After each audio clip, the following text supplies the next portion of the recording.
allamal Qur'ana khalaqal insana 'allamahul bayan. Udah tuh.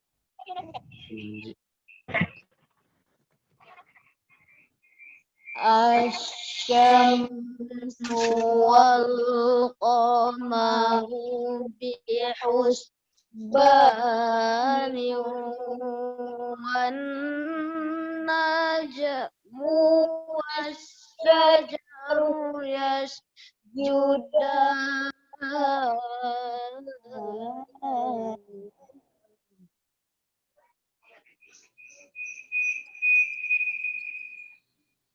Wassamaa rafa'aha wa wada'al mizan.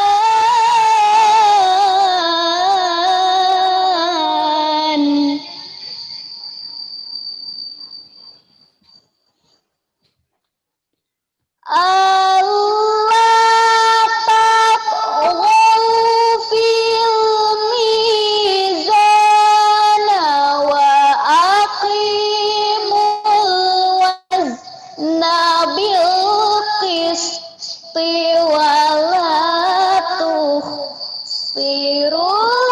mizan.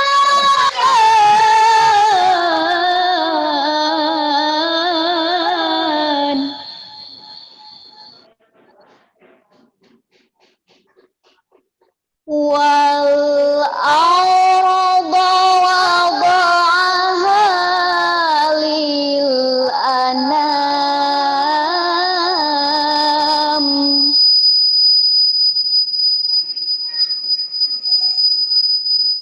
Fiha fakihatu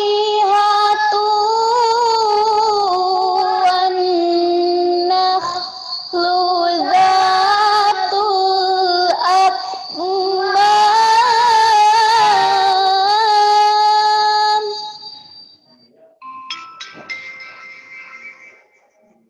Tabu salapan anjing. Wal habbu asfi wal raihanu fabi ayyi ala'i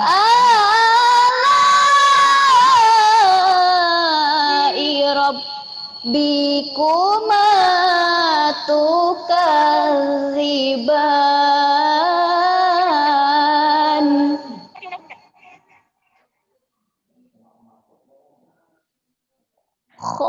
Khalaqal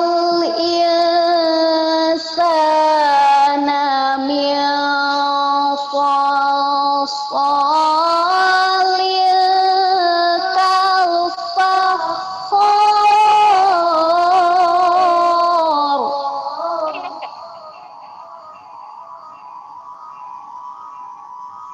Wa khalaqal janna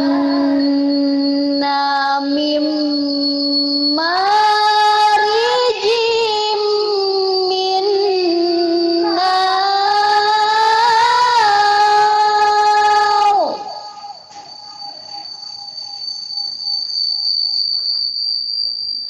Fabi ayyi ala'i rabbikuma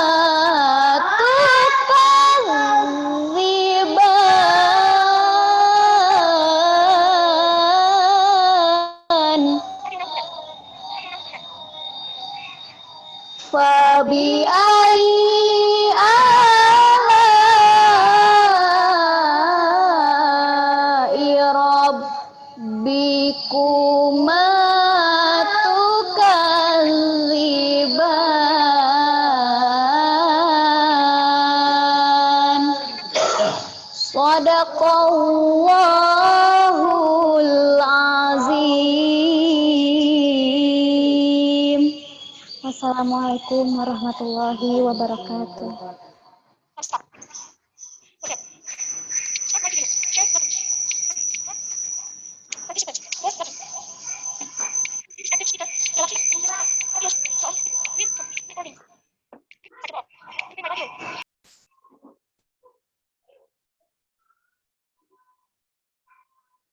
Audio now unmuted.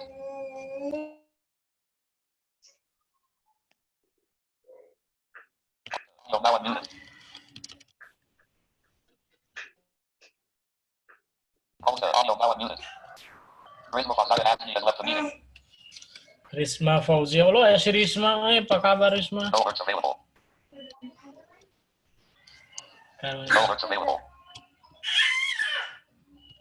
Assalamualaikum. Alex Yates has left the meeting.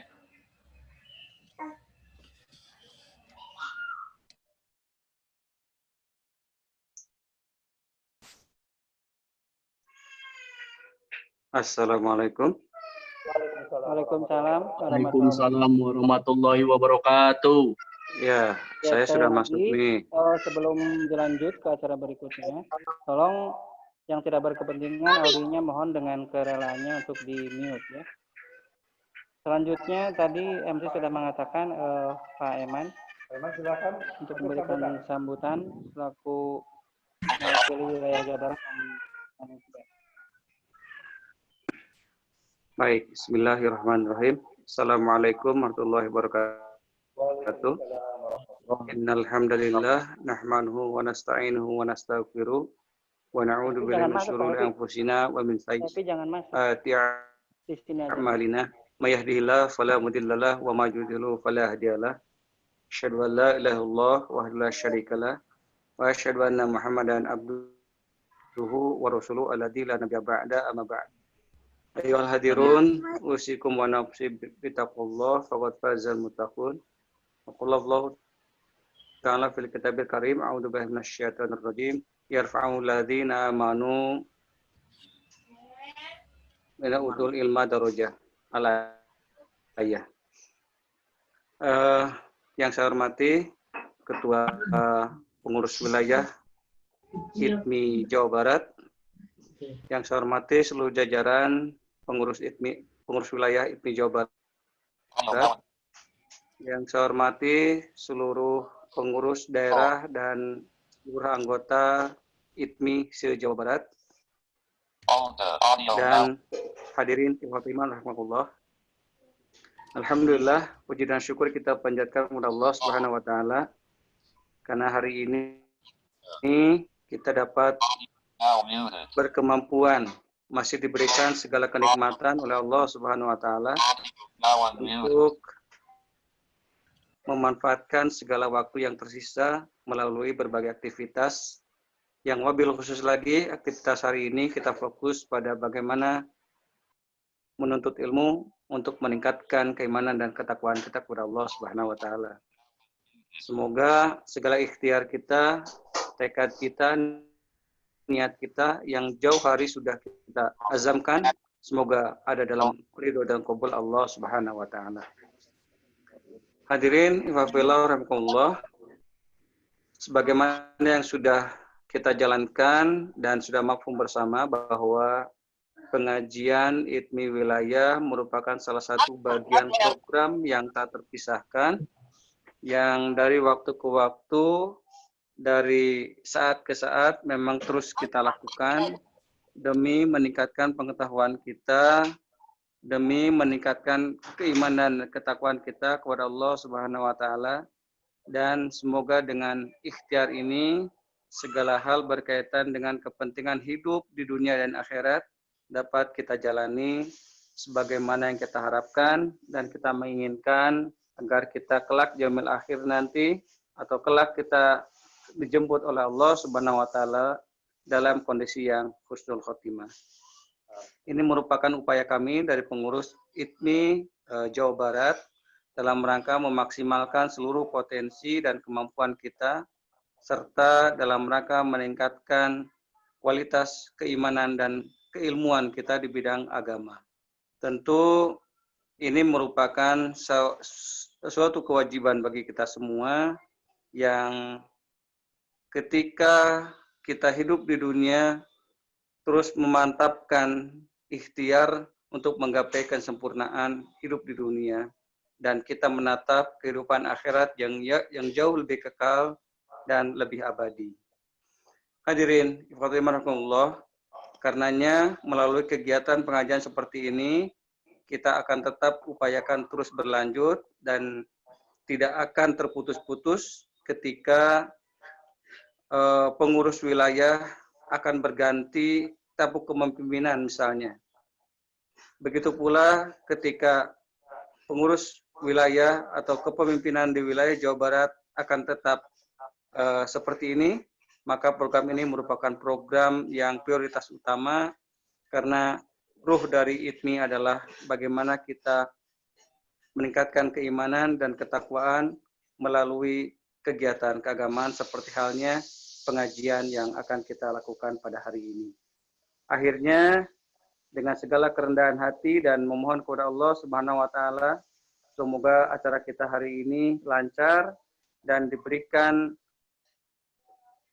kita kemampuan untuk menangkap, menyimak, dan juga memperhatikan apa yang menjadi tema dalam tausiah pada kesempatan pagi ini. Dan lebih lanjut lagi, kita bermohon kepada Allah agar ilmu yang kita dapatkan hari ini dapat kita wujudkan, dapat kita aplikasikan dalam kehidupan sehari-hari sebagai modal amaliyah kita untuk nanti kita buka di yaumil akhir sebagai celengan ketika hidup di dunia. Itu saja yang bisa saya sampaikan. Kurang lebihnya mohon maaf. Dan yang benar datang dari Allah Subhanahu wa taala dan kekurangan itu milik saya pribadi. Karenanya mohon semua dapat memaafkan apa yang menjadi kehilapan dan kekurangan saya dalam menyampaikan prakata ini atau sambutan ini. Wabillahi taufiq wal hidayah. Wassalamualaikum warahmatullahi wabarakatuh. Waalaikumsalam warahmatullahi wabarakatuh. Terima kasih Bapak Eman selaku Ketua OC sekaligus salah satu pengurus DPW ITMI Jawa Barat. Beliau tadi mengatakan bahwa di antara yang beliau sampaikan adalah pengajian ini minggu ketiga setiap bulannya. Dan mudah-mudahan ini bisa terselenggara tanpa ada tantangan dan bisa diikuti oleh seluruh DPRD ke Jawa Barat. Itu harapan saya. Baik, Bapak Ibu, acara selanjutnya yaitu masih sambutan kepada Bapak Ketua Umum PP. Apakah Bapak Yudi hadir?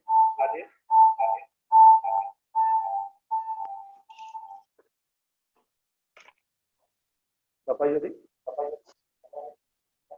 silakan.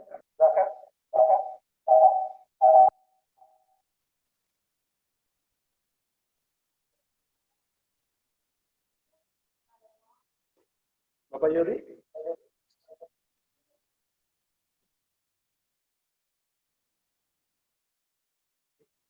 Ya, sambil menunggu Bapak Ketua Umum mungkin ya, lagi dalam perjalanan atau dalam proses.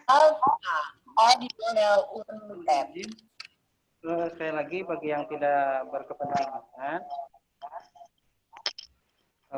bisa mengaktifkan dulu speakernya ya. Selain juga nanti bisa dikondisikan dari sini. Baik, itu dari operator informasi kepada kita supaya kita bisa menyiplinkan diri dan melatih untuk Buswil nanti tanggal 26 Desember. Baik, kepada Bapak Yudi Isfat, Ketua Umum PP.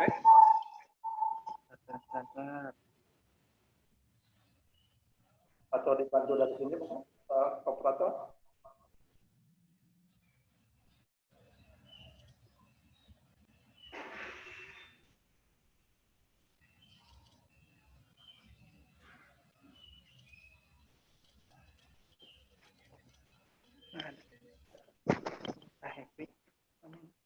Pak Yudi.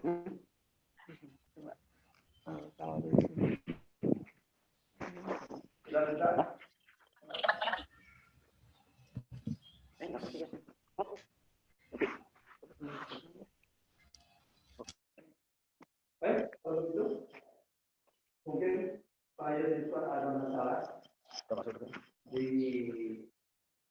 apa yang mungkin belum bisa kita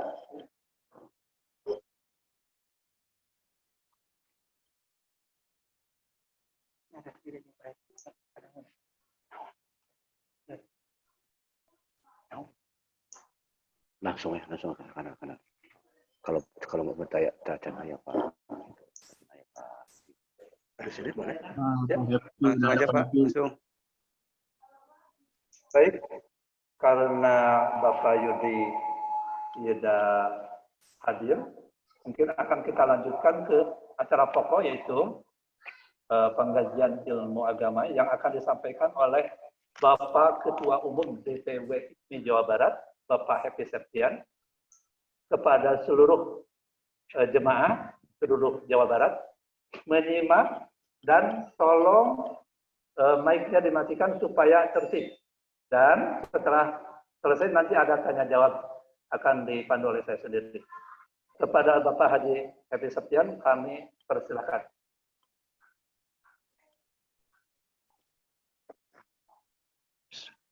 Assalamualaikum warahmatullahi wabarakatuh. Waalaikumsalam. Waalaikumsalam.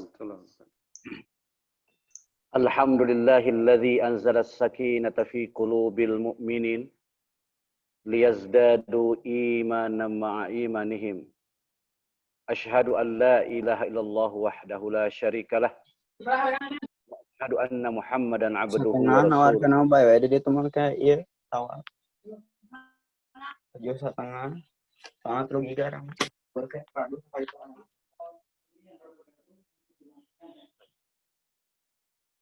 Allahumma salli wa sallim wa barik ala nabiyyina Muhammad wa ala alihi wa ashabihi ajma'in.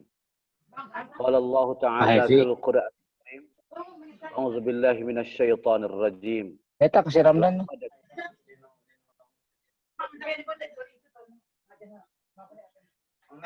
Laqad kana lakum fi Rasulillah. Aya di ditu ge pasti aya DPD ITMI geus cari DPD ITMI. Di ditu ge pasti aya.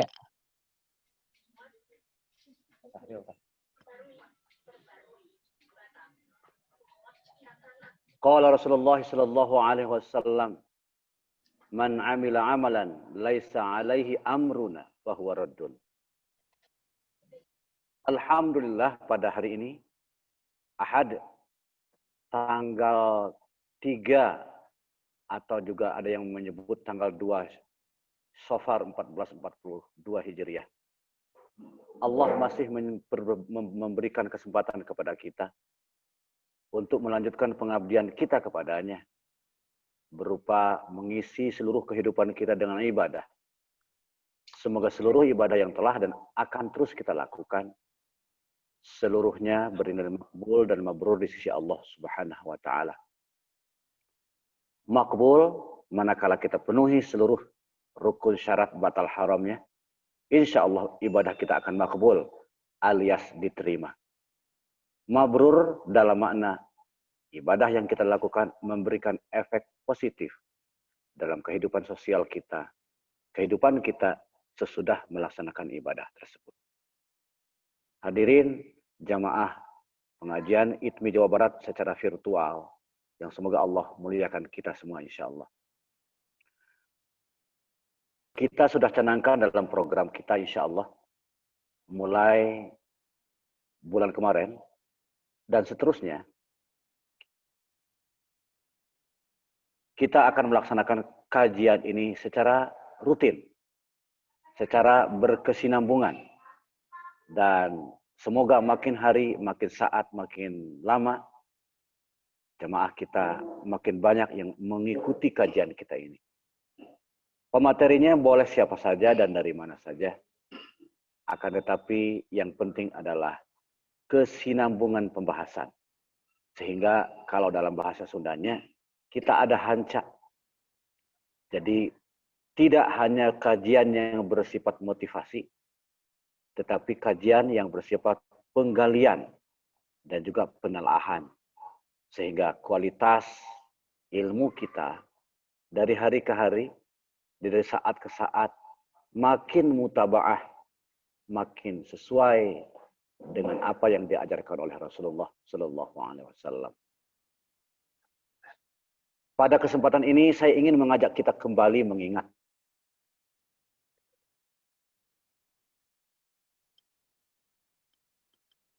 mengingat apa-apa yang menjadi pokok-pokok, yang menjadi dasar dari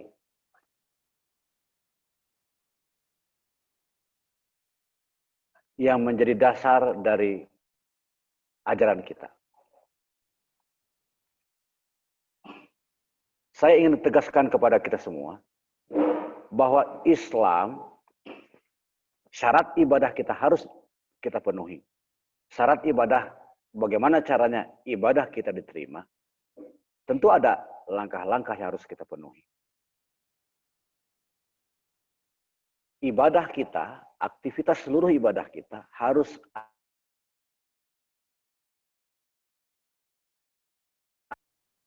seperti misalnya contoh, ada seseorang awas, ketika dia berjalan di suatu tempat, dia melihat ada seorang penyapu jalan, pembersih jalan.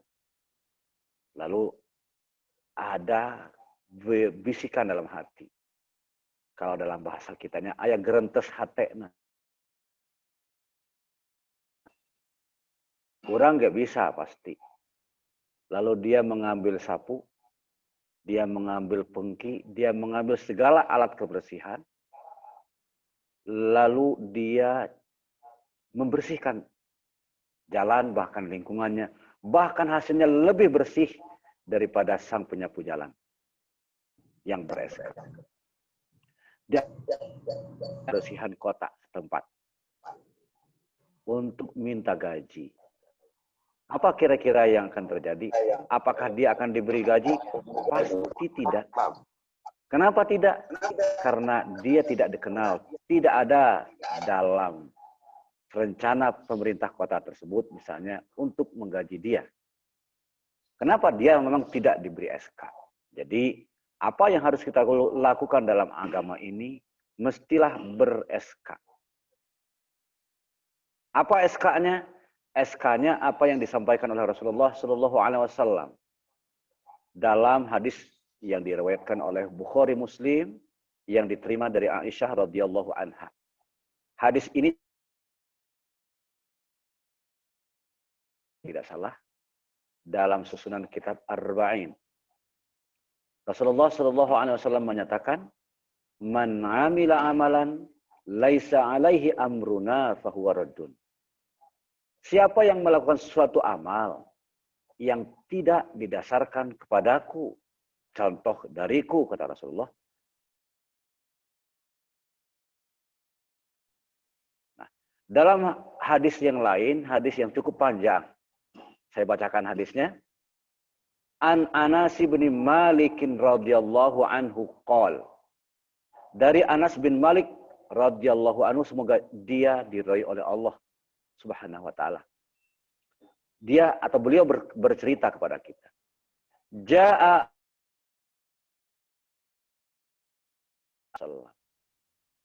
datang beberapa orang ke rumah Nabi, ke rumah istri Nabi sallallahu alaihi wasallam. Yas'aluna an ibadatin Nabi sallallahu alaihi wasallam. Mereka bertanya tentang bagaimana ibadah Nabi Shallallahu Alaihi Wasallam. Ukhbiru, maka tatkala dikabarkan kepada mereka, diceritakan oleh para istri Nabi tentang bagaimana ibadah Nabi kepada mereka yang datang itu, ka'annahum taqalaha, faqalu wa aina nahnu minan Nabi Shallallahu Alaihi Wasallam. Lalu mereka itu takjub. Kalau bahasa kita terpesona. Lalu mengatakan, aina nahnu minan Nabi sallallahu alaihi wasallam. Kalau demikian bagaimana posisi kita? Yang dimaksud adalah Nabi yang sudah dimaksum oleh Allah Subhanahu wa taala, dijaga dari segala mara bahaya, dijaga dari kemungkinan melakukan dosa-dosa. Ibadahnya sedemikian hebatnya. Rasulullah yang sudah dijamin oleh Allah Subhanahu wa taala masih melakukan ibadah sebegitu hebatnya. Mereka mengatakan, melanjutkan, qad ghafarallahu lahu.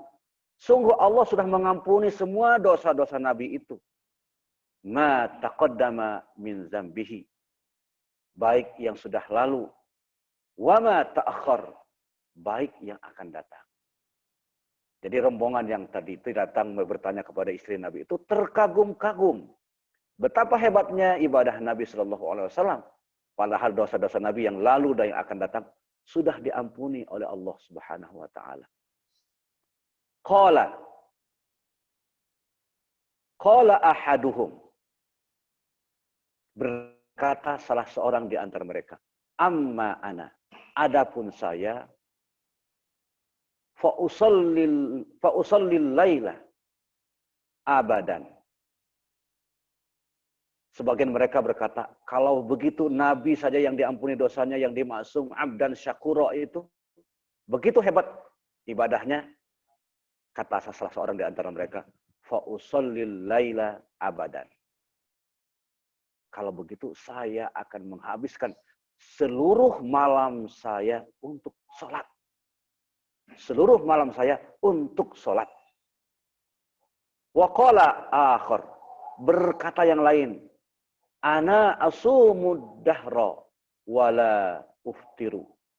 Kalau saya, kata yang lain, saya akan bersaum setiap harinya dalam sepanjang tahun. Wala uftiru. Tidak akan pernah libur walau sehari. Wa qala akhar, berkata yang lain lagi, wa ana a'tazalun nisaa fala atazawwaju abadan. Kalau begitu, yang lain berkata, aku ini tidak akan pernah kenal dengan wanita. Aku tidak akan pernah menikah. Karena dengan menikah itu akan mengganggu aktivitas ibadahku. Selamanya aku tidak akan menikah.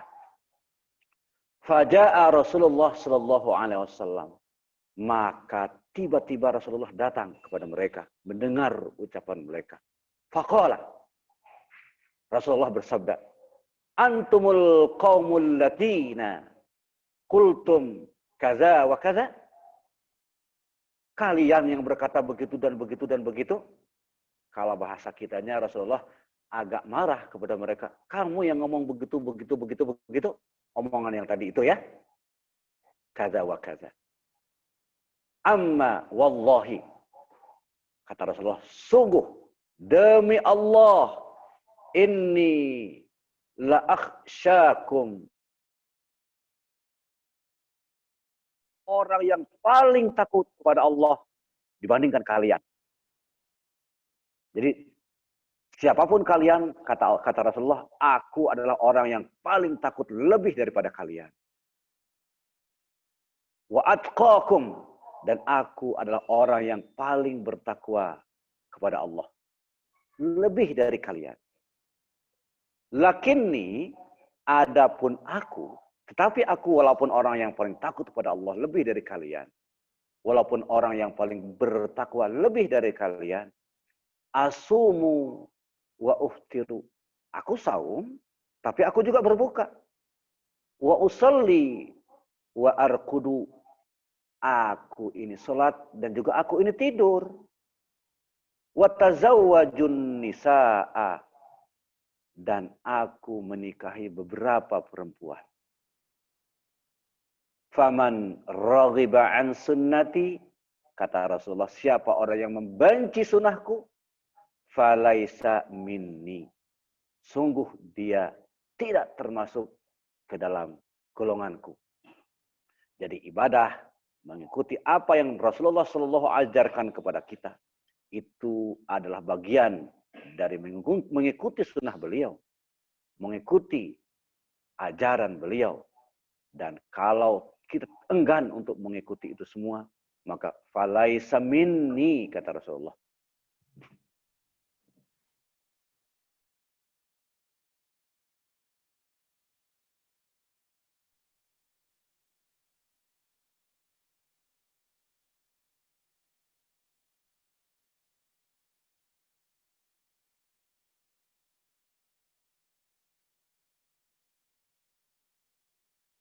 Sedikit. Baru. Hah? Baik. Ada gangguan iklan. Biasa ada iklan.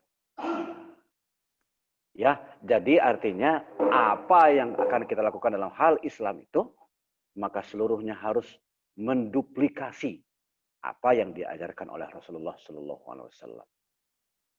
Namun jangan pula ada anggapan seperti ini. Kalau gitu saya mau kemana-mana harus seperti Rasul, naik unta, naik kuda, tidak akan mau naik mobil, tidak akan mau naik pesawat. Maka ada hadis yang lain, Rasulullah SAW bersabda. Hadis diterima dari masih Anas bin Malik radhiyallahu anhu. Rasulullah SAW bersabda, "Maka nalahu fi dunyakum." Jadi maka nalahu syai'un amrin fi dunyakum. Apa saja tentang segala sesuatu yang berkaitan dengan duniamu, antum a'lamu bih. Kalian yang tahu bagaimana yang terbaik. Wa ma kana lahu syai'un min amri dinikum fa ilayya. Dan apa saja yang berkaitan dengan urusan agamamu fa ilayya, maka kembalikanlah seluruhnya kepadaku. Rasulullah sebagai pemegang syariat yang didaulat oleh Allah Subhanahu wa taala sebagai pembuat syariat. Maka seluruh aturan beragama kita itu harus mengikuti apa yang dicontohkan oleh Rasulullah sallallahu alaihi wasallam. Ibaratnya seperti ini. Rasulullah sallallahu alaihi wasallam mengajarkan kita salat harus menutup aurat. Seperti itu kan? Atau kemanapun pergi kita harus menutup aurat. Maka apa yang digunakan untuk menutup aurat kita? Model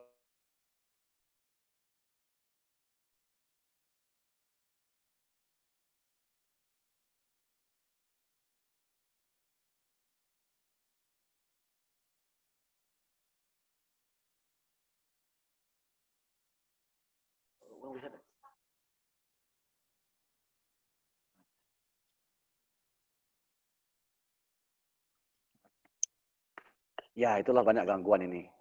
Mohon maaf ya.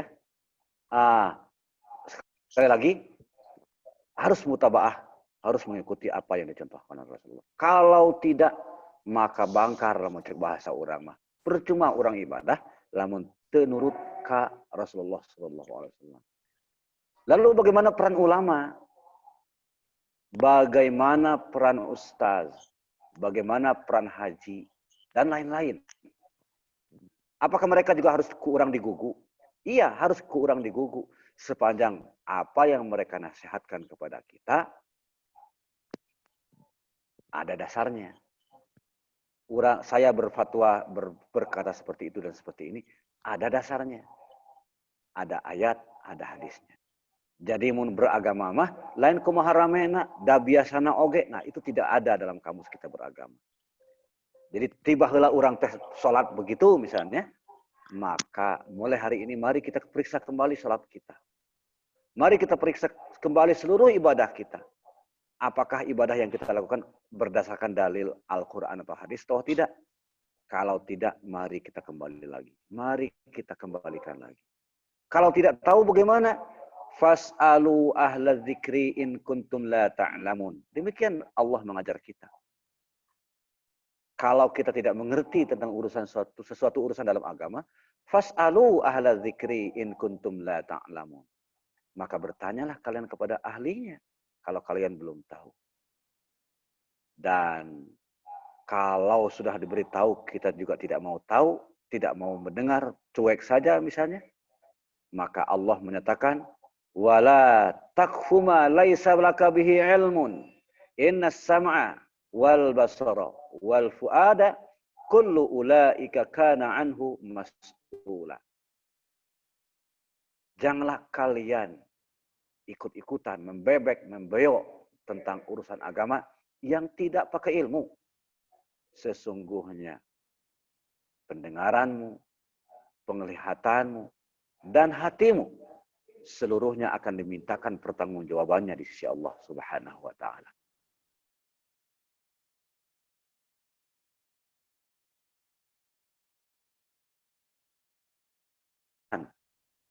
Ayatnya kan jelas. Ya ayyuhalladzina amanu ati'allah. Yang pertama adalah Al-Quran. Karena Allah menyuruh kita seperti itu. Yang kedua adalah sunnah Rasulullah Sallallahu Alaihi Wasallam. Dalilnya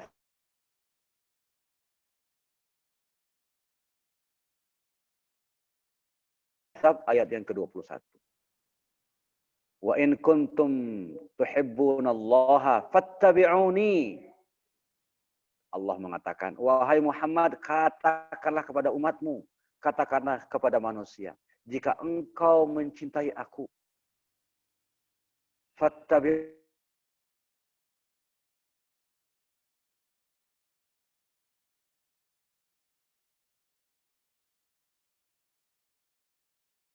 Kita dari segala sisinya adalah Allah, adalah Rasulullah Sallallahu Alaihi Wasallam. Dan ini pula hikmahnya mengapa yang diangkat menjadi Rasul itu adalah seorang manusia, Muhammad bin Abdullah, bukan malaikat. Karena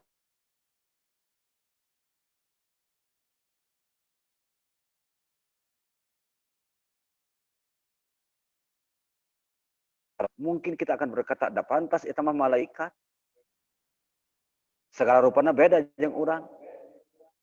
Sementara kalau Rasulullah Shallallahu Alaihi Wasallam yang diangkat menjadi Rasul, yang diangkat menjadi pembawa risalah, itu sudah jelas. Beliau sama dengan kita.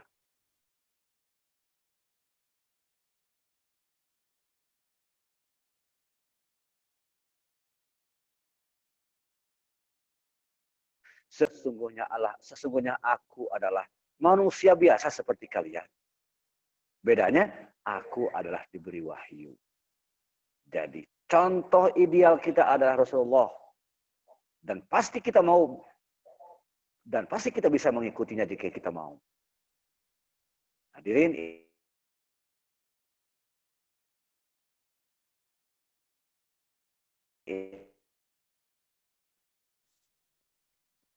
dan seperti itulah dalam kehidupan. Bahwa kita dekatkan diri kita dekatkan ilmu kita kepada Allah, kepada Allah dengan contoh Rasulullah Sallallahu Alaihi Wasallam. Lalu, apakah semua hadis itu bisa kita percaya? Apakah kita bisa ikuti? Apakah kita bisa amalkan? Nah, mari kita uraikan satu persatu. Apa itu hadis? Hadis secara bahasa itu artinya adalah yang baru. Atau dalam makna lain, arti hadis adalah kisah atau perkataan. Atau hadis itu bisa juga kita katakan misalnya dongeng, itu hadis.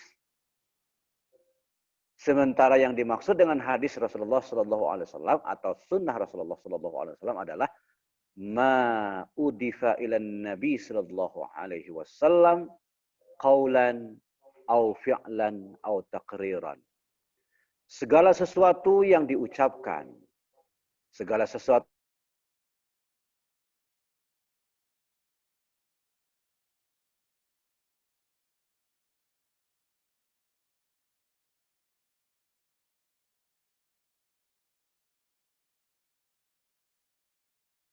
ada yang hasan, ada yang doif, bahkan ada yang maudhu atau palsu.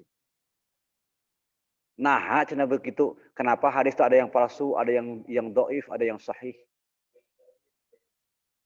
Mungkin kita akan berkata atau bertanya seperti itu. Hadirin, Rasulullah tidak mungkin berdusta. Sahabat tidak mungkin berdusta. Tetapi jarak antara kita dengan Rasulullah Sallallahu Alaihi Wasallam itu adalah ribuan tahun.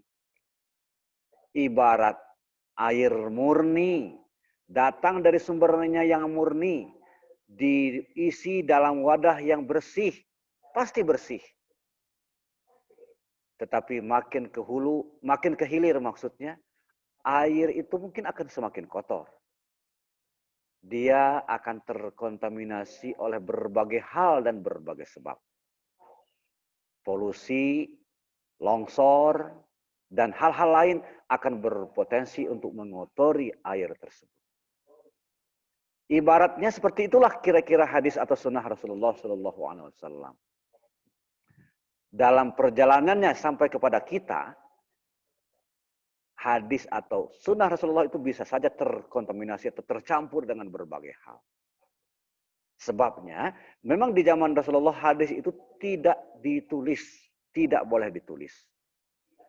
Sementara Al-Quran sampai kepada kita secara mutawatir, baik makna maupun lafaznya. Mutawatir maknanya adalah sesuatu yang sangat banyak, jalur yang sangat banyak, saksi yang sangat banyak, yang tidak mungkin bisa dihitung dan tidak memungkinkan, bahkan tidak mustahil. Sekali lagi bahkan mustahil sumber-sumber itu atau jalur-jalur itu melakukan kedustaan secara bersama-sama. Itu mutawatir. Al-Quran sampai kepada kita dengan mutawatir. Sementara hadis tidak ditulis di zaman Rasulullah Shallallahu Alaihi Wasallam. Maka itulah potensi-potensi terkontaminasinya hadis Rasulullah dengan hal-hal yang tidak benar, hal-hal yang salah, hal-hal yang sesungguhnya bukan berasal dari Rasulullah. Maka lahirlah kajian ilmu hadis. Ada yang dinamakan dengan ilmu riwayah. Ada yang dinamakan dengan ilmu rijal. Ada yang dinamakan dengan ilmu sanad dan lain-lain. Ilmu-ilmu ini dimaksudkan untuk memastikan bahwa yang sampai kepada kita adalah hadis yang benar-benar dari Rasulullah Shallallahu Alaihi Wasallam. Nah, pertama, apa yang dimaksud dengan hadis yang sahih? Hadis yang sahih adalah hadis yang berasal dari Rasulullah Shallallahu Alaihi Wasallam setelah diuji dengan berbagai ujian, dengan berbagai sisi menggunakan metode ilmiah, metode ilmu hadis, maka dipastikan hadis itu benar-benar berasal dari Rasulullah. Sanadnya sahih. Sanad yang sahih, sanad itu artinya sanad ya, mau sekali lagi. Makna sanad adalah at-tariqatu musilu ilal matan. Jadi sekali lagi, sanad itu bahasa Arabnya at-tariqatu musilu ilal matan. Sanad adalah jalan atau jalur yang menyampaikan kita dari riwayat yang awal para sahabat sampai kepada rawi yang terakhir, yaitu imam yang menuliskan hadis dalam kitab-kitab mereka, dengan rangkaian jalur yang pasti bisa dipertanggungjawabkan, yang benar. Sehingga kita sampai kepada matan hadis. Matan itu artinya teks atau isi hadis. Hadirin, itulah hadis yang sahih. Syarat hadis yang sahih juga sangat banyak. Pertama, sanadnya tidak boleh terputus. Bisa begini misalnya, si A berkata, saya mendengar Rasulullah Shallallahu Alaihi Wasallam bersabda, begini. Akan tetapi setelah melalui penelusuran, maka tidak mungkin si A bertemu dan mendengar perkataan Rasulullah. Karena ketika dia lahir, Rasulullah Shallallahu Alaihi Wasallam telah wafat.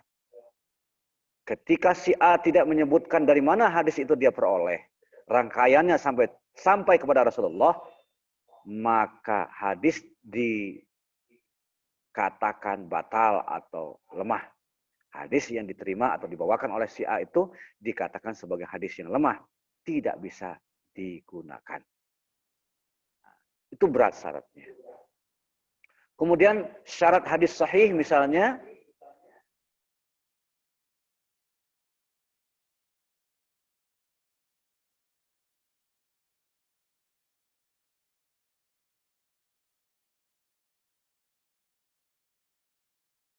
dusta.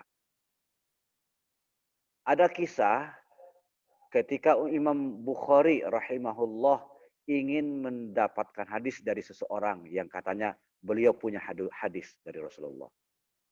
Lalu Imam Bukhari itu melihat bagaimana kehidupan sang rawi itu.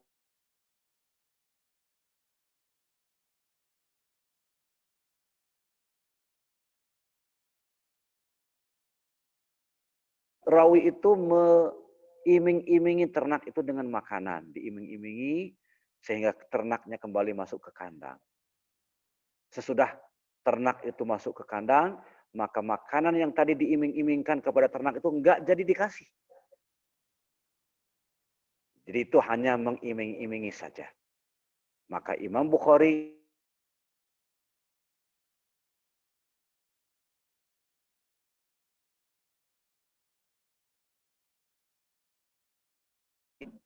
apalagi manusia. Jadi benar-benar harus jujur rawinya, itu adil. Yang kedua, zabit. Rawi itu harus zabit. Zabit itu kuat hafalannya. Kalau ada kita sekarang hafal hadis 2, 3, itu hanya hafal matannya saja. Tapi rawi yang dimaksud harus hafal sanadnya. Rawi-rawi terdahulu dari mana dia peroleh, kapan dia peroleh, bagaimana segala sesuatunya, harus hafal, harus kuat. Hafalannya kuat dalam segala keadaan. Hafalan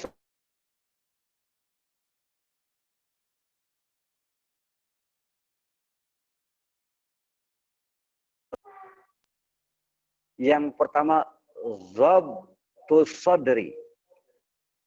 Kuat hafalannya. Yang kedua, zabtul kitab. Zabit secara kitab. Kalaulah misalnya dia tidak begitu kuat hafalannya, maka dia bisa bantu hafalannya itu dengan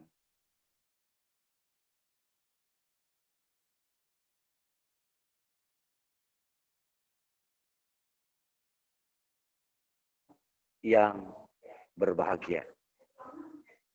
Maka begitulah ketatnya ilmu hadis. Kalau hadis hasan itu ada di bawahnya. Hadis dhaif ada di bawahnya, makin lemah lagi. Mungkin ada kurangnya. Mungkin ada rawi yang jujur tapi hafalannya kurang kuat. Mungkin dia hafal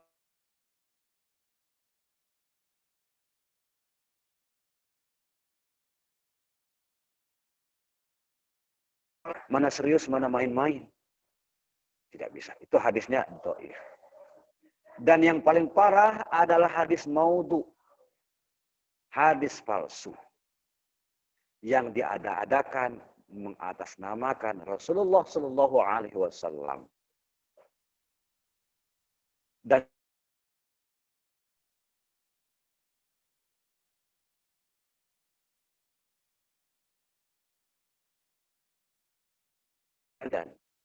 falyatabawwa maq'adahu minan nar. Siapa orang yang berdusta dengan mengatasnamakan aku, kata Rasulullah, maka persiapkanlah tempat tinggalnya di dalam neraka. Jadi jangan sembarangan kita misalnya menyebutkan hadis sementara kita tidak tahu bahwa itu benarkah dari Rasulullah.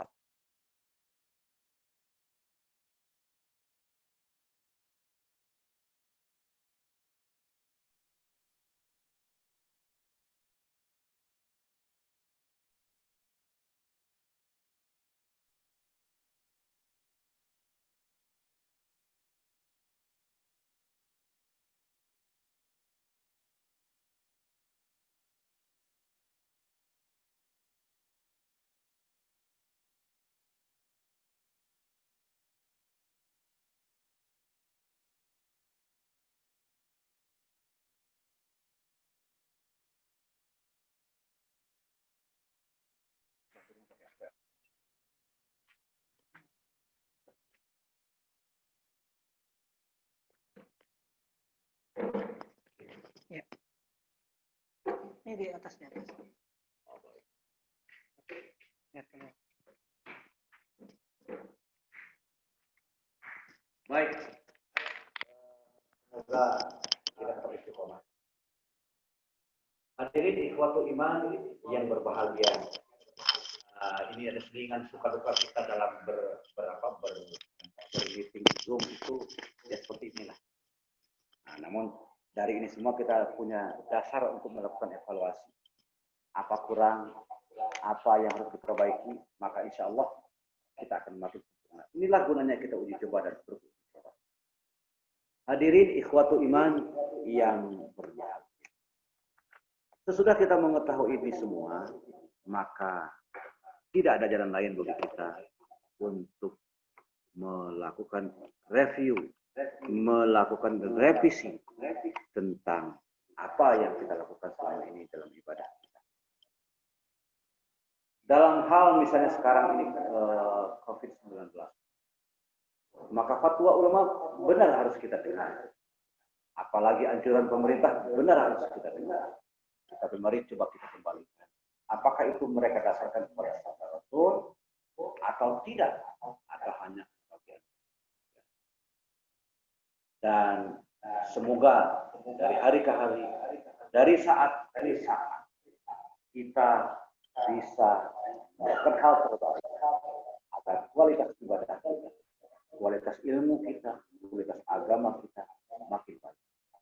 Dan insya Allah ke depannya kita akan mengkaji banyak hal, terutama praktik ibadah sehari-hari, akhlak dan lain-lain. Insya Allah. Semoga kita disehatkan oleh Allah Subhanahu Wa Taala, dimudahkan rezeki kita dalam berbagai sisinya, sehingga kita bisa mengikuti, menyemarakkan kegiatan ilmu itu dengan kajian-kajian dalam segala level. Demikian hal yang perlu saya sampaikan pada siang hari ini. Dan boleh kita kembangkan pembahasan ini dengan tanya jawab. Atau ada tambahan-tambahan dari lain, silakan. Saya kembalikan kepada moderator.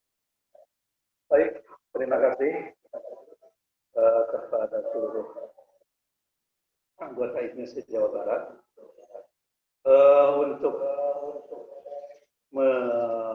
mengkaji secara dalam. Mungkin kita sudah diberi waktu kita untuk bertanya. Tetapi saya akan memberikan satu pengalaman ya, bahwa di kalangan kita, khususnya kalangan tradisional, ini sebagai pegangan saja, seluruh kitab yang mereka baca dianggap itu adalah sumber hukum. Ini yang jadi masalah. Sementara tidak seluruhnya kitab itu ada ucapan Rasul atau contoh Rasul, itu tidak semua. Contoh, sekarang bulan Syawal. Di kalangan tertentu, pesantren tertentu suka ada sholat tolak balak. Itu ada kitabnya. Saya lupa nama kitabnya. Tapi setelah dikaji, itu tidak ada kata-kata pola, tidak ada kata-kata Rasul. Itu hanya tulisan para ulama saja. Nah, itu sebagai contoh. Jadi, masyarakat luas itu, seluruh kitab itu dianggap super. Itu yang jadi masalah. Tanpa melihat ada harusnya ataupun tidak dari keterangan kitab tersebut. Nah, itu. Nah, sebelum itu berkembang, silahkan kepada seluruh jemaah seluruh Jawa Barat ini untuk bertanya secara dalam tentang hal ini. Mumpung kajian hari ini adalah kajian menarik kalau menurut saya, karena pengalaman di kampung saya memang seperti ini adanya. Silahkan, saya beri waktu sementara 3 orang dulu. Silahkan, mic-nya hidupkan yang mau bertanya.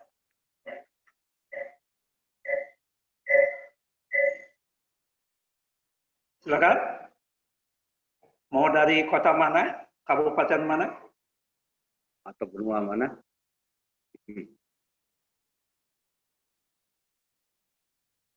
Ya, silakan dinyalakan mic-nya. Dari Tasik silakan.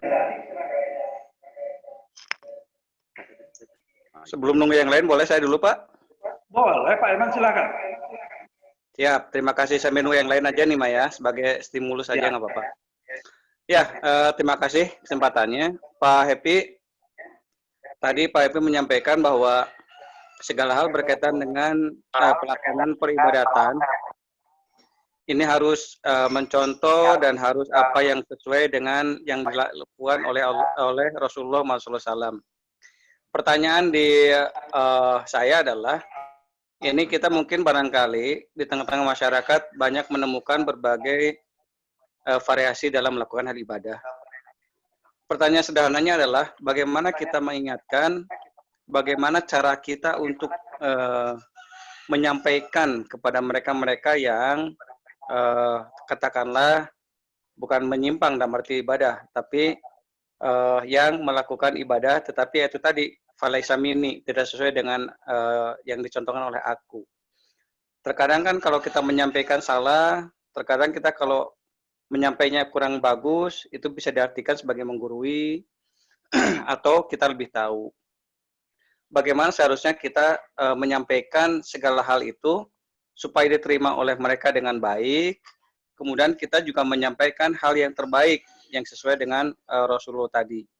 Jadi intinya adalah tip bagaimana kita menyampaikan segala sesuatu yang dirasa kurang baik menurut pandangan Rasulullah ya ketika kita lihat, tetapi penerimaannya juga baik di mata mereka gitu, tanpa melukai atau tanpa menyinggung perasaan yang bersangkutan.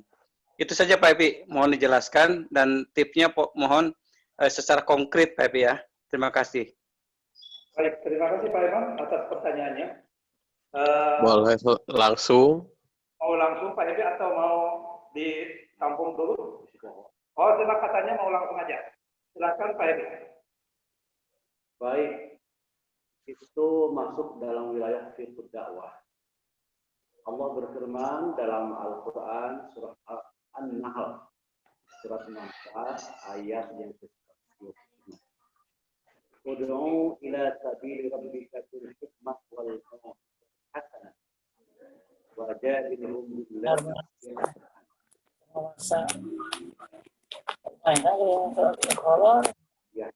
Jangan bogoh mengayang saya itu. Oh, yang lainnya tuh jangan belum yang lainnya mereka matikan yang kita bersabar. Silakan. Silakan ganggu. Ajaklah manusia ke dalam jalan Tuhan dengan hikmah. Para ulama mengatakan hikmah itu artinya ilmu atau pemahaman. Jadi pertama sebelum kita mengajak berdakwah kepada orang lain, maka hal pertama yang harus kita lakukan bagaimana kita menjadikan diri kita agar punya ilmu yang mendalam, agar punya pemahaman yang mendalam, dan satu lagi agar punya cara mengamalkan ilmu itu dengan mendalam juga. Itu yang pertama. Jadi ilmu yang mendalam. Jangan-jangan ketika kita misalnya tidak sepakat dengan apa yang orang lain lakukan, itu bukan salah, tetapi kita belum paham ilmunya. Bahwa itu yang mereka lakukan adalah bagian dari pengamalan sunnah Rasulullah yang lain. Misalnya cara takbiratul ihram itu kan Rasulullah mengajarkan dengan beberapa cara. Orang berbeda dengan kita belum tentu mereka tahu. Itu yang harus kita pegang. Sekali lagi, orang yang berbeda perak-perakan ibadahnya berbeda. Kan tentu salah. Jangan-jangan dia ada dasarnya hadis yang lain yang berbeda dengan apa yang kita amal. Allahumma ba'id baini dengan wajah wajhiyah misalnya. Itu dua-duanya berdasarkan hadis yang sama. Dalam tataran seperti ini, ketika seorang kuat ilmunya, hikmahnya kuat, pemahamannya kuat, dia tidak akan gampang kesalahan. Itu adalah bagian dari khilafiyah kita beragama. Ketika kita mengetahui mereka itu beramal tanpa ilmu, kan mute. Itulah yang disebut ladang dakwah. Dan itu juga tidak bisa dilakukan secara frontal. Dan jangan berharap dakwah hari ini hasilnya hari ini. Tidak. Dan jangan juga kita melakukan penentangan frontal, menentang arus bahasanya, maka tidak tepat kita berdakwah, kita akan dikucilkan dari komunitas. Semua yang harus kita lakukan, masuk dulu dalam dana lingkungan itu, kita berusaha merubahnya secara gradual, secara perlahan-lahan dan sabar. Ali Imran ayat yang ke-59 kan menjelaskan kepada kita. Kalau kamu bersikap keras, lagi kasar, Allah, maka pasti orang-orang akan menjauh dari sekitarmu. tidak akan bisa kita berdakwah dengan cara seperti itu. Yang pertama bil hikmah. Yang kedua wal mau'izatil hasanah. Mau'izah hasanah kalau kita terjemahkan dalam kehidupan secara luas itu adalah contoh teladan yang baik. Karena kita mau berdakwah sementara kita sendiri kasar, kita suka menyerang orang, nggak akan diterima oleh orang lain. Sikap kelembutan, sikap bersahabat harus ditampilkan. Misalnya kita berjamaah di masyarakat yang berbeda. Saya kunut, ya. Sementara masyarakat di sekitar sana tidak kunut. Maka bagaimana yang terbaik? Saya ikuti saja imam yang di sana. Jangan langsung menyerah. Karena ju'ilal imam liyu'tamma. Angkat imam itu untuk diikuti. Iza kabara fakabbiru. Apabila dia takbir, kamu pun takbir. Apabila dia ruku, kamu ruku. Apabila dia sujud, kamu pun sujud. Itu maknanya. Ketika kita meyakini hal yang berbeda, lalu imam mengamalkan hal yang lain daripada yang kita amalkan, maka sholat kita tidak jadi rusak. Karena yang pokoknya sama. Sementara kesalahan pada imam, pada makmum bermakmum karena kurangnya ilmu itu menjadi tanggung jawab masing-masing. Jadi jangan sampai perbedaan itu mengurangi atau membuat kita jauh dari masyarakat. Bermasyarakat, mengatur persaudaraan di masyarakat, itu adalah yang harus kita dahulukan daripada yang menegakkan.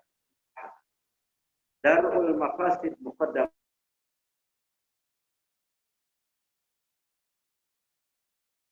ala jalbi masalih.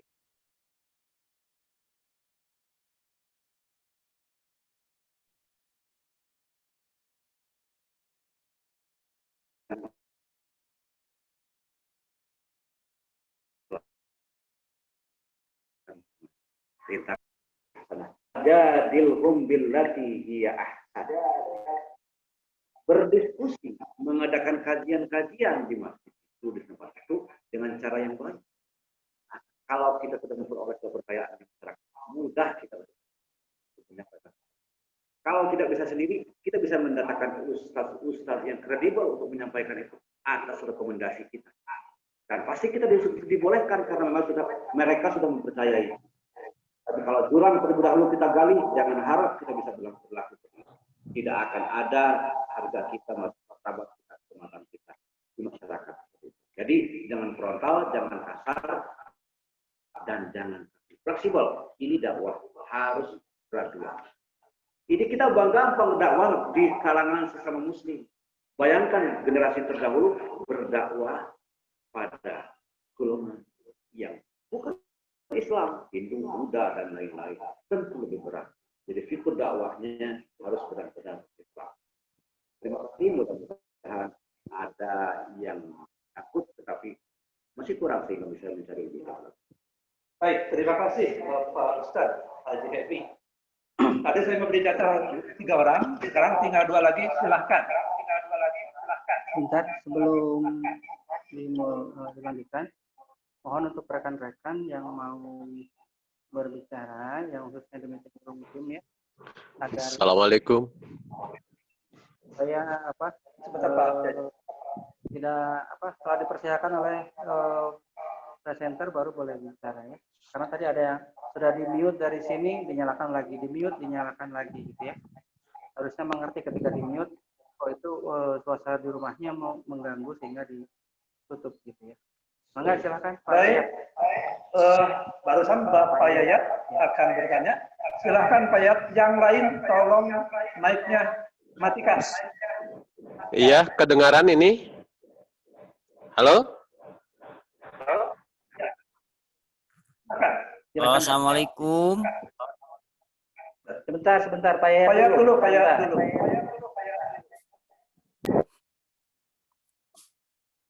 Suaranya kecil, Pak. Jauh, Pak. Pak Yayat lanjut aja, Pak. Pak Yayat, silahkan.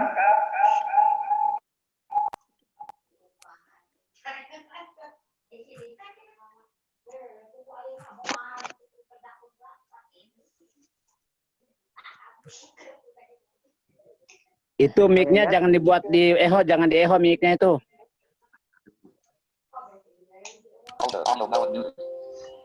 Baik, karena Pak Yayat ada masalah, mungkin nanti Pak Yayat pertanyaan ketiga ya. Silakan yang lain dulu. Menyerokotan ke dia gitu. Mau tanggapan, mau pertanyaan, silakan. Suaranya jauh, Pak.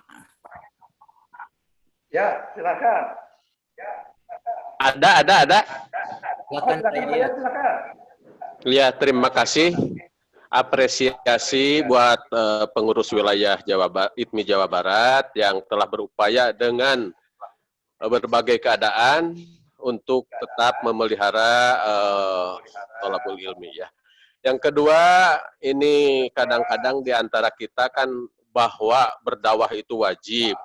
Tetapi yang satu kita pernah mendengar bahwa sampaikanlah walaupun satu ayat. Tetapi ada pihak lain yang menyatakan, aduh kareknya bisa sakitu nges wani-wani dakwah kan gitu. Nah ini untuk mengatasi hal tersebut bagaimana? Yang kedua, ya kita sebagai pengurus lah diantaranya di Ikatan Tunanetra Muslim ini sepakat bahwa untuk melaksanakan Islam ini harus ittiba kepada Nabi. Namun kadang-kadang keteladanan di antara kita ini masih sangat minim. Nah, upaya-upaya apa yang kira-kira bisa dilakukan bahwa kita mencontoh Rasulullah untuk menjadikan juga uswah dalam kepemimpinan atau kepengurusan ITMI. Jadi kiat-kiatnya gitu, Ustadz. Terima kasih. Atas, Tang?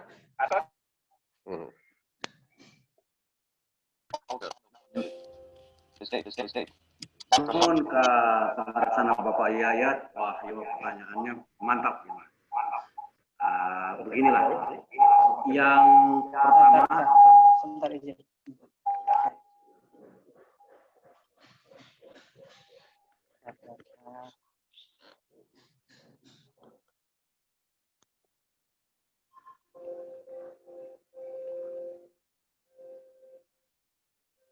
Ya, soalkan juga. pertama tentang balighu'anni walau ayat. Dulu kita pernah dengar ceramahnya Pak Ghazali almarhum. Kata beliau begini, kalau antum baru bisa bismillah, ajarkan batur bismillah. Ulah wakal lompat karena alhamdulillah, bisa salah ajarkan nanti. Kalau masih baru bisa assalamualaikum, ajarkan batur assalamualaikum. Ulah karena waalaikumsalam, bisa salah ajarkan nanti. Jadi yang dimaksud adalah benar-benar kita membuat diri kita dulu berkualitas. Setidaknya kita harus tahu diri, harus tahu skup kapan dan di mana kita berdakwah dan apa yang akan kita sampaikan. Itu yang pertama. Jadi sehingga kita tidak lantas menyampaikan hal-hal yang sebenarnya kita tidak begitu tahu. Jadi kalau menyampaikan sesuatu lalu orang bertanya kalau kita tidak tahu maka mesti jujur. Dai itu mesti jujur. Saya belum tahu, saya belum bisa, sampaikanlah seperti itu. Daripada kita orang tengah capruk kemana wae, salah kan? Ayat 40 kasihung dan lain-lain.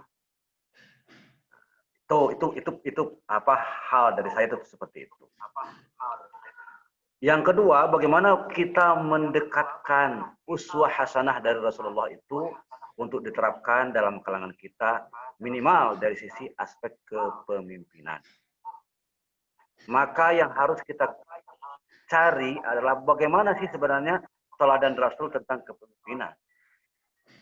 Itu saja dulu misalnya agar mudah mencari tahu bagaimana teladan Rasul tentang kepemimpinan.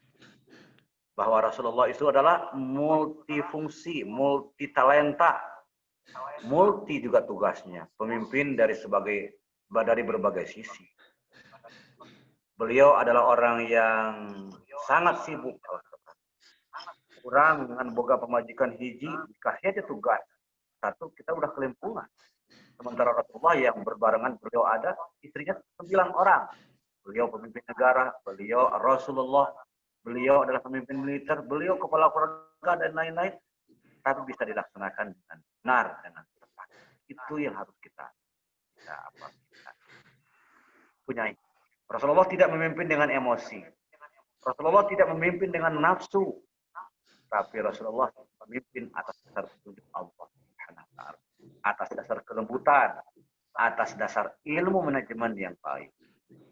Nah, itu saya kira ke depan kita mesti punya itu. Ilmu manajemen modern kita mesti punya. Kita mesti gali terus. Sementara bagaimana Rasulullah SAW sebagai figur teladan kita. Uswah kita pun harus kita gali terus. Rasulullah tidak menjadi pemimpin yang otoriter.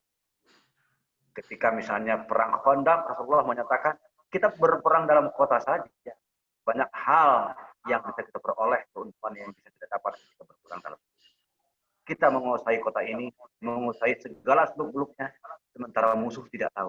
Nah, kita mudah untuk menyerang mereka. Kalau dalam bahasa orang mah, gampang ngabongohan musuh-musuh orang. Tapi Rasulullah perhatikan sekali lagi, tidak otoriter. Ketika ada sahabat lain yang menyatakan kita menunggu saja di luar kota ya Rasulullah. Dengan perang Khandaq yang diusulkan oleh Salman Al-Farisi. Maka Rasulullah mengikuti usulan mereka.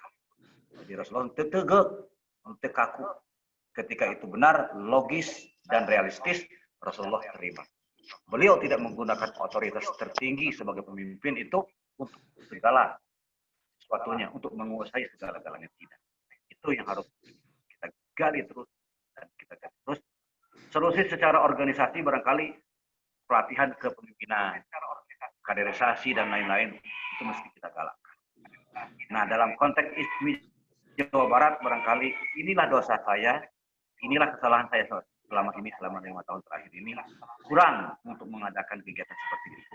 Kaderisasi, pelatihan kepemimpinan itu mungkin masih kurang. Nah, mudah-mudahan dalam nuansa kepemimpinan yang berikutnya hal ini bisa ditingkatkan baik kita seringkan pengadaan. Seperti itu. Terima kasih. Baik, terima kasih Bapak Ustadz Septian. Ada satu lagi. Siapa yang akan bertanya? Saya harap dari kabupaten kota yang jauh ya.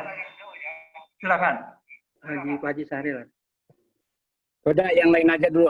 Yang jauh dulu. Yang jauh dulu katanya. Yang jauh dulu katanya. Oh ya, silakan jauh dulu.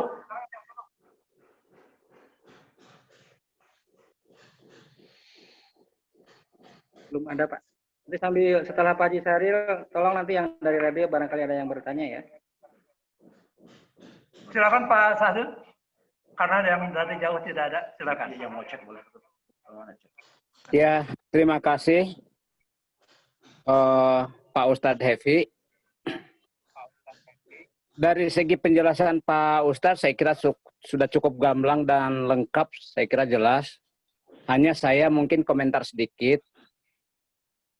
Kalau toh kita juga artikan bahwa balighu anni wal ayah itu, sampaikanlah dari walaupun satu ayat itu dikembalikan pada diri kita harus introspeksi, betul saya sepakat. Tetapi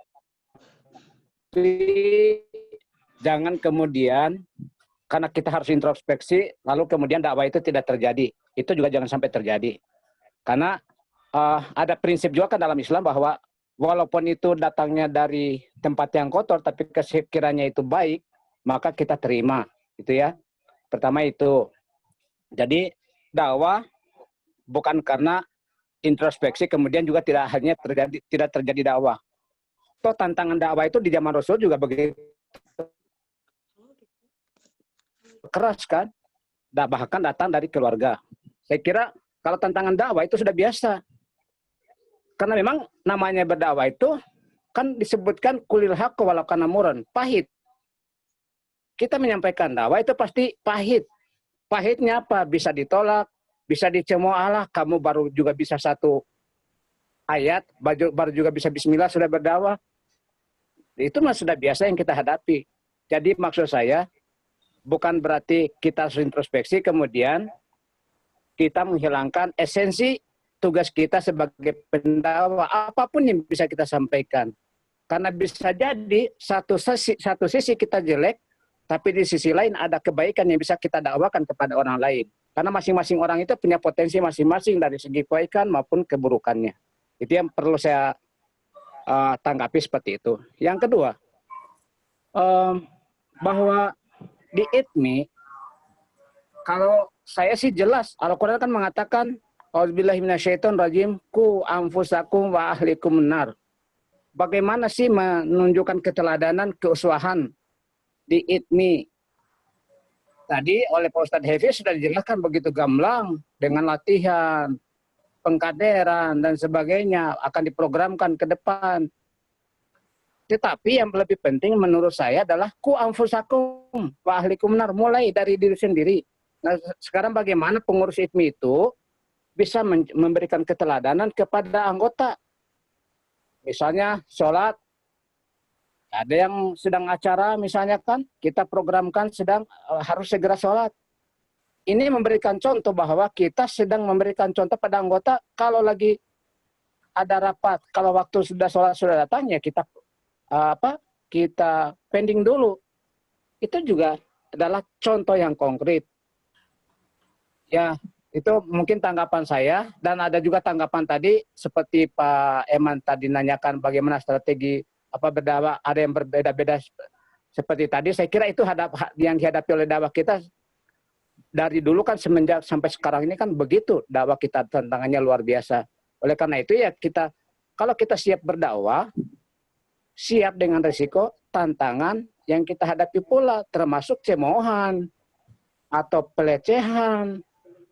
Tapi kita menyampaikan dakwah itu dengan kata-kata, misalnya tanpa mengurangi hormat saya, lalu kemudian kita ajak diskusi dengan baik. Betul, saya kata Pak Hefi tadi, jangan di frontal gitu. Kalau sesama kita mungkin bisa frontal, tetapi kalau orang yang baru paham, tentu saja kita tidak bisa frontal. Kita ajak diskusi, atau bahasanya tanpa mengurangi rasa hormat saya, menurut saya begini. Itu diskusi. Dan biarkan ilmu itu berkembang. Seperti Pak Hefi tadi katakan, jangan berharap bahwa dakwah itu akan berhasil saat ini.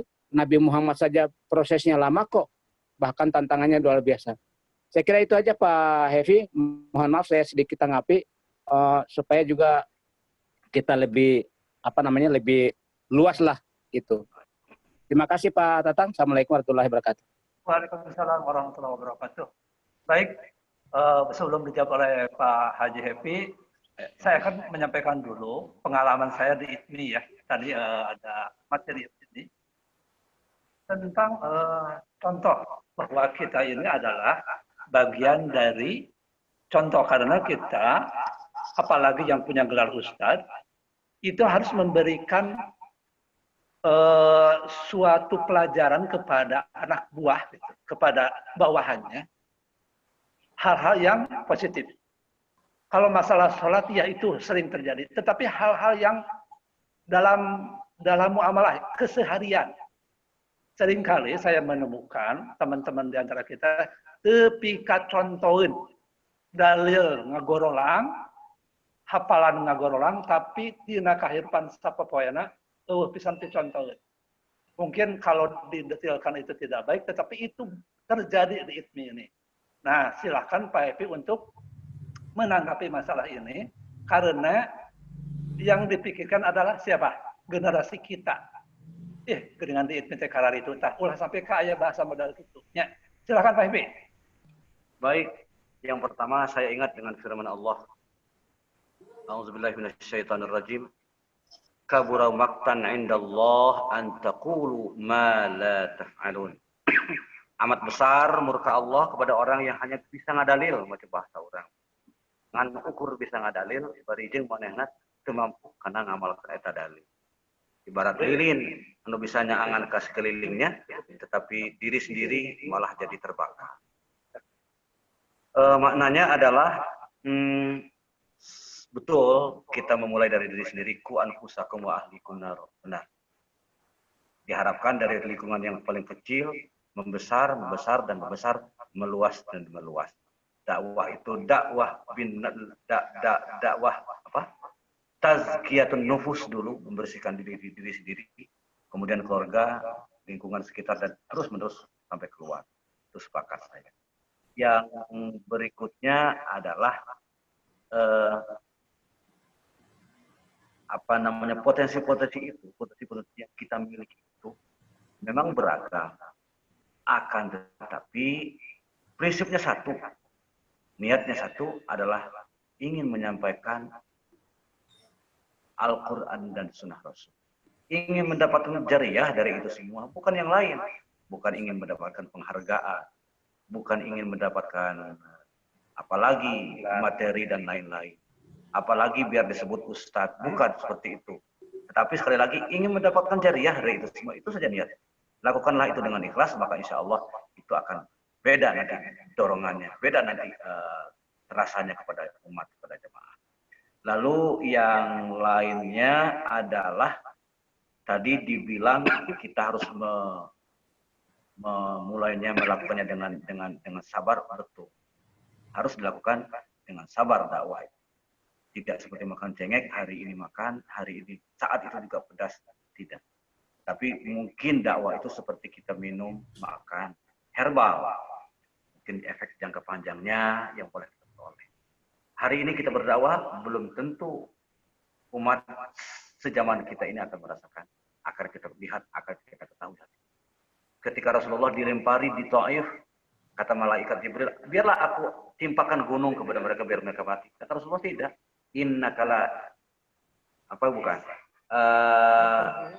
Mereka itu adalah kaum yang tidak tahu. Mereka berbuat ini adalah kaum yang tidak tahu. Kalau hari ini mereka tidak berhasil kita dakwahi, mudah-mudahan anak cucu mereka jadi. Syaratnya sekali lagi seimbang. Dakwah kepada orang lain, memperbaiki diri sendiri harus dilakukan secara bersamaan. Sehingga kita tidak kena kabura maqtan indallah an taqulu ma la taf'al. Terima kasih kepada Bapak Haji Syahril, dan pasti apa yang saya ketahui hari ini ada sedikit banyaknya beroleh dari beliau, karena pada masa lalu beliau adalah guru saya, pasti tetap hari ini pasti masih jadi.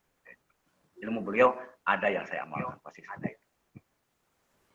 Enggak. Baik, terima kasih Bapak Ustadz Haji Happy. Jatah tinggal satu lagi untuk dari radio, barangkali ada yang mau ditanyakan atau ditanggapi, silakan. Tunggu saja ya. Ini Pak. Cimahi Pak Tatang. Bu Hani. Oh, dari meeting room satu aja lagi. So, dari radio. Oh, boleh, baiklah. Satu kali ini aja ya. Kita waktunya terbatas ya. Silakan Hani. Oh ya. Oh, ini Bu Mar. Assalamualaikum warahmatullahi wabarakatuh. Waalaikumsalam warahmatullahi wabarakatuh. Sayang sekali ya, sinyalnya lap-lepan ya. Jadi mendengarnya tidak bisa fokus. Hilang pergi. Saya mau mengajukan sebuah pertanyaan. Bagaimana jika seseorang pandai memberi lilin kepada orang lain? Maksudnya, seseorang itu pandai memberi ilmu, memberi penerangan terhadap orang lain, tetapi pada dirinya sendiri orang tersebut kegelapan, ya gelap gitu ya. Nah, kemudian tindakan kita bagaimana terhadap orang tersebut, sementara bila orang lain sudah memberikan lilin terhadap dirinya, akan tetapi sering ada penolakan. Nah, mohon penjelasannya. Terima kasih. Assalamualaikum warahmatullahi wabarakatuh. Waalaikumsalam warahmatullahi wabarakatuh. Terima kasih Ibu Mer, guru kita semua. Silakan Pak Ustadz menyingkat waktu saja. Baik. Terima kasih Ibu. Ibu guru saya beliau. Guru saya sedikit sampai hari ini ilmunya saya bawa, alhamdulillah Mudah-mudahan ibu pun dapat jariah dari apa yang saya. Rasulullah Shallallahu Alaihi Wasallam sampai tidak berhasil dakwah kepada paman beliau Abu Talib. Bahkan Rasulullah Shallallahu Alaihi Wasallam memohon kepada Allah agar Abu Talib diberi hidayah. Tapi Rasulullah malah kalau bahasa kita ditegur oleh Allah Subhanahu Wa Taala. Innaka la tahdi man ahbabta. Itu bisa kita baca dalam Al-Ahzab ayat yang ke-56 kalau saya tidak salah. Kamu tidak bisa, tidak ada hak bagimu untuk memberi hidayah kepada orang yang paling engkau cintai sekalipun. Itu hanyalah hak prerogatif Allah yang memberikan hidayah kepada siapa saja yang dia cintai. Terhadap dirinya sendiri, terhadap diri orang yang bersangkutan, ayatnya yang tadi. Kabura maqtan indallahi an taqulu ma la taf'alun. Amat besar murka Allah kepada orang yang hanya bisa berkata-kata saja, memberi nasihat kepada orang lain, sementara dirinya sendiri abai dari apa yang dinasihatkan. Yang dimaksud adalah dia sementara mengingkari nasihatnya sendiri, baik dari sisi i'tikad maupun dari sisi amalnya. Itu yang bahaya seperti itu. Kalau misalnya i'tikadnya tidak seperti itu, tapi tidak mampu saja memberikan nasihat, tidak mampu saja mengamalkannya. Misalnya saya bilang sekarang, hei kalian semua harus banyak bersedekah. Sementara saya tidak bersedekah. Saya tidak bersedekah bukan tidak mau, tapi tidak mampu misalnya. Maka itu tidak jadi mengapa. Yang jadi masalah itu, yang mengundang murka Allah, saya menyuruhkan orang agar bersedekah. Saya juga orang kaya. Lalu saya mendakwahkan kepada orang, harus kalian berrajin-rajin berinfak, bersedekah, berwakaf, dan lain-lain. Sementara saya sendiri menahan harta saya tidak bersedekah. Nah, itu yang dimaksud dengan amat besar murka Allah. Jadi, orang yang sebenarnya mampu berbuat, tapi dia tidak berbuat, dia hanya berkata-kata saja. Itu yang akan dimurkai Allah. Tapi kalau belum mampu, itu tidak jadi masalah. Kita menganjurkan orang, kalian harus menabung untuk kepentingan kalian di masa depan, haji, dan lain-lain. Sementara dia belum melakukannya karena belum mampu, itu tidak salah. Yang kedua, kalau kita tahu ada orang yang seperti itu, maka berusahalah untuk mendakwahinya dengan berbagai cara, memberikan buku, meminta orang lain untuk menasihatinya, dan lain-lain cara yang bisa kita lakukan. Tapi sekali lagi, eksekusi masuknya hidayah itu bukan hak kita. Itu hak mutlaknya Allah Subhanahu wa Ta'ala. Maka jalan terakhir adalah bersabarlah. Berdoalah kepada Allah Subhanahu wa Ta'ala agar hidayah itu menghujam kepada hatinya dan merubah perilakunya agar menjadi lebih baik untuk masa-masa yang akan datang. Terima kasih. Baik Pak Happy, saya penasaran dengan pertanyaan ini.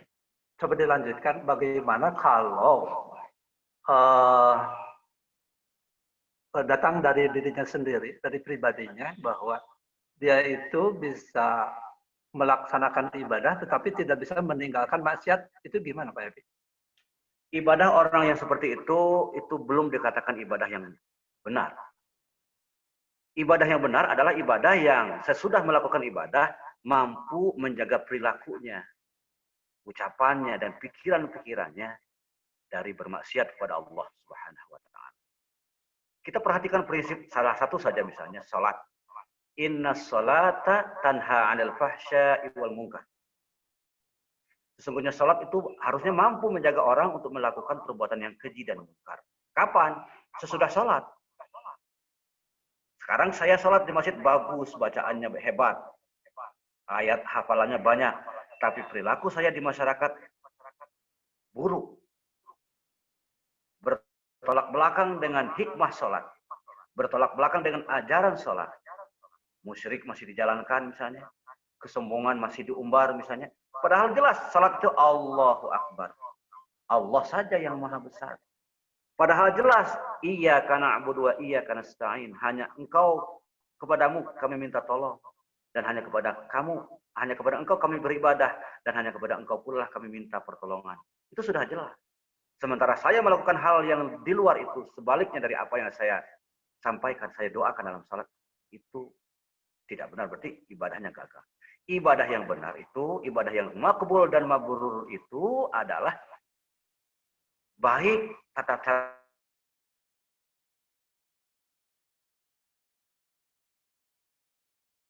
kehidupannya sesudah atau di luar ibadah. Itu ibadah yang benar. Kalau itu belum bisa, maka belum benar ibadahnya, bahkan Islamnya pun belum paripurna. Islam ibadah tidak hanya dilakukan diartikan secara ritual belaka, tetapi Islam adalah ritual dan sosial. Islam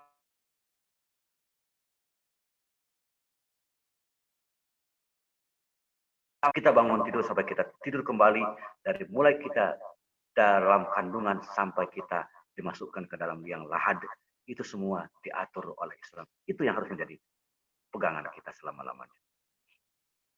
Baik, terima kasih kepada Bapak Ustadz. Mungkin tadi ada waktu satu kali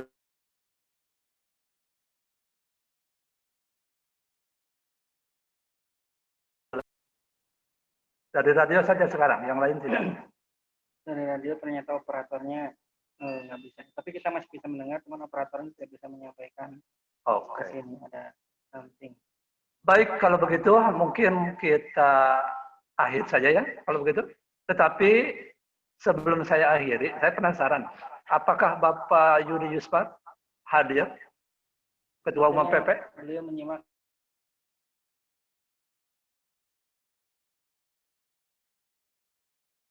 Hari ini, tetapi sebelum ditutup, kami dari sini ingin ada koreksi dalam penyelenggaraan ini, khususnya kualitas yang didengar di sana itu, di tempat kalian di rumah masing-masing.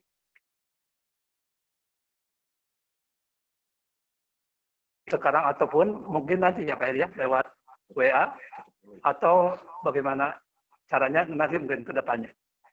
Karena ini disiarkan dari Caringin, jadi kualitasnya mohon dikoreksi ya, supaya untuk tanggal 26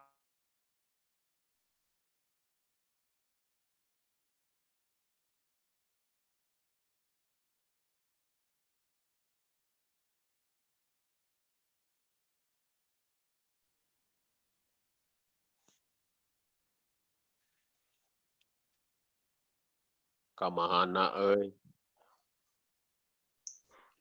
Mati Pak Eri.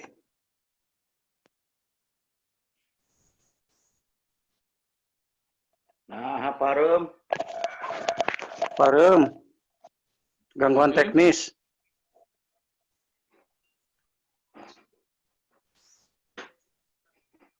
Tanyakan bersama.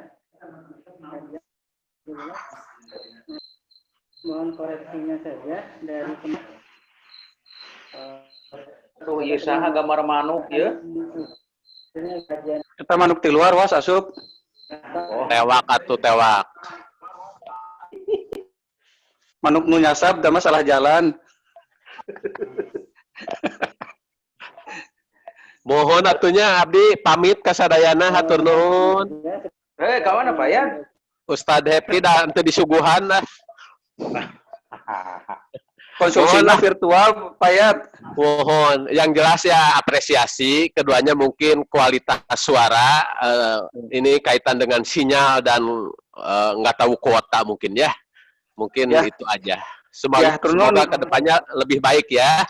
Siap, Payat. Atur nuhun, Payat. Assalamualaikum. Waalaikumsalam warahmatullahi wabarakatuh.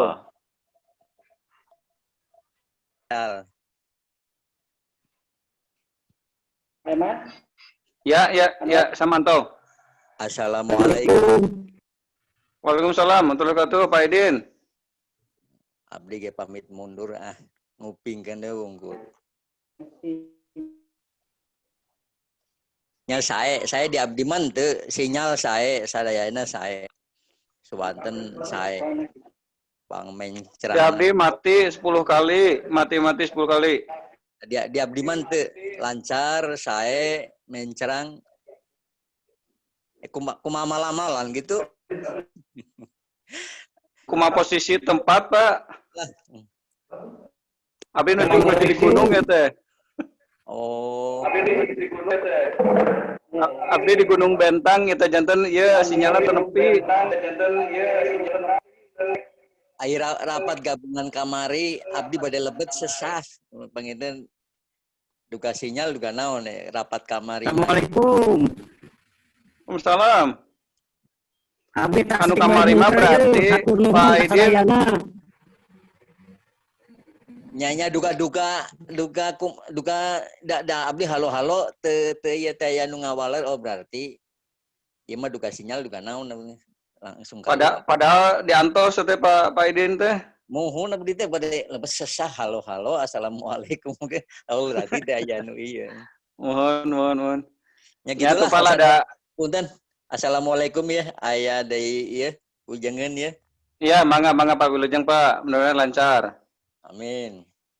Assalamualaikum sadayana. Waalaikumsalam. Sareng saya teh. Abdi Tasik, Pak Asep. Pak Asep, oh mohon.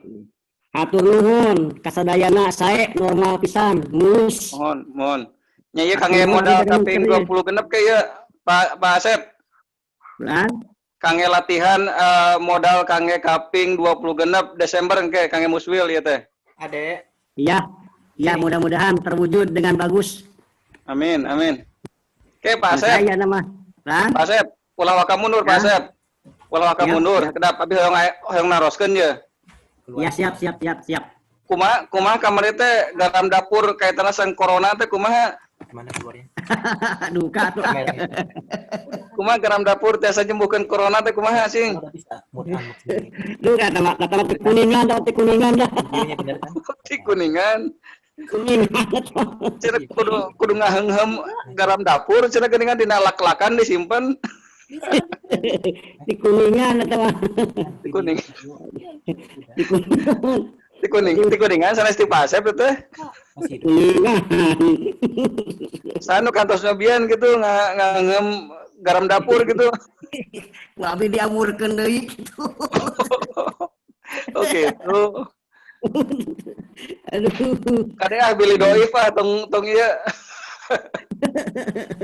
Tong asal nyebarkeun ah. Aduh. Allahu Akbar. Aduh. Tapi nama saya Pak, itu normal pisan Pak, mulus anu mah. Saya mohon. Tinggal mitan dibuka duit ka ayeuna teh alhamdulillah normal pisan. Teu lep-lepan pisan teu. Taya mah taya mulus pisan. Mohon. Saya. Nya mudah-mudahan ke pas waktosna oge sapertos kieu Pak Asep. Tah, mohon gitulah koyong mah saya pisan normal. Eta Pak Koni teh diulam, Pak Koni teh urang lebat. Luka Pak lah, habis bingung jeung mah Pak. Pan eta teh ketua Dewan Suro, kedah mayunan atau napi kedah nyontohan gitu. Bujang ketua Dewan Suro na DPR-na ge sesah dia ngobrolna. Nya lebat ka dieu gitu ngiring-ngiring aup gitu. Sesah Pak, kalau ngusulkeun kana jelo gitu tah. Mau kana jelo. Kalau ngusulkeun kana jelo ka abdi ge sesah aceng teh mangawas eta mah teu langkung, ieu mah ceng inisiatif abi ceng kaung ngiringan ka jabat supaya urang ceng ka ieu ka angkeun ka tawis urang ceng teh apresiasina kumaha ceng teh kitu. Mohon nya atuh sebatkeun nuju ngangge jalo gitu tapi pamimisana di Jawa Barat nuju acara ngangge Zuma tuh gabung we gitu. Tapi atos Pak terus di talisan yu dia abi kempelna yu ceng di direklok mangga saya ame raoseun ceng hayu ceng kitu nya gitu. Mohon. Kang Ali kumaha Kang Ali gabung teh Kang Ali. Ya panuju pangaosan di Indihiyang ayeuna teh. Oh, Indihiyang gitu. Abdi man teh hadir, marga ya acara di bumi teh acara di gor acara teh gitu. Mohon saya. Acara di gor bapak pengiringan ka dieu sami jeung ngaos gitu maksud teh gitu. Mohon saya. Nya tuh da kieu mah samut paduka sambut sunat kalampah di bumi Makomo teh sambil naon gitu. Abi ge pas sambil di gor mah teh. Oh, pan. Gitu di gor. Mohon. Iya. Tapi nuhun lah Pak Asepnya informasinya ieu di Tasik di Ciamis posisi. Abi di Sindang Kasih di bumi. Di pribadi gitu. Di Tasiknya nama Ciamis Sindang Kasih teh. Mohon perbatasan ieu Tasik. Pas perbatasan di Tugu. Di Tugu. Oh iya. Bagusnya kapal idinya nya. Iya, di Tugu. Iya, gitu. Mohon. Alhamdulillah.